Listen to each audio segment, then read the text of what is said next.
Zekeria a.s. hyn një ditë në faltoren ku ishte Merjemi. Nëna e Isait a.s. kur ishte e re, ishte akoma pra e re. Dhe shikon, i bën përshtypje diçka se shikon, imagjino mira vjet përpara, shikon që kishte prezent fruta, konsumonte fruta të cilat nuk ishin stinës, si ka mundësi, ishte pa imagjinueshme në atë kohë. Dhe i thot, qale ja Merjem anna laki hadha, o Merjem, nga të vinë ty këto fruta? Qalet huwa min indillah, tha ato janë prej Allahut xhelleshanu, janë prej Zotit xhelleshanu.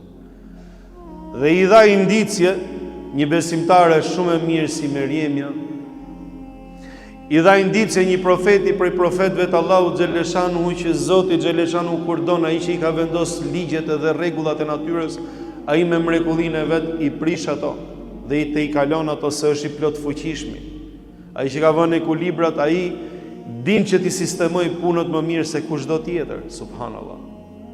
Pra kur vin frutat e një stine në një stinë tjetër, aty mori një indicë dhe një suport. Hunalike da'a Zekeria rabbe. Me njëherë shkoi dhe u fut në mihrab dhe filloi duke u lutur Allahu xhelleshanu, qala rabbi habli min ladunka dhurriyatan tayyiba.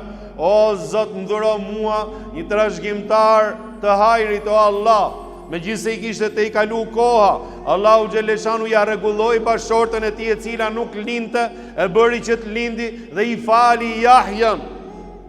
E Allahu xhelleshanu neve na la duan e Zekerias në Kur'an, që është për gjithë secilin që është i sprovuar me këtë sprovë, që ta bëj dhe të marrë shembullin e Zekerias dhe ta bëj këtë lutje se me lejen e Allahu xhelleshanu do t'i japi Allahu xhelleshanu përgjigje.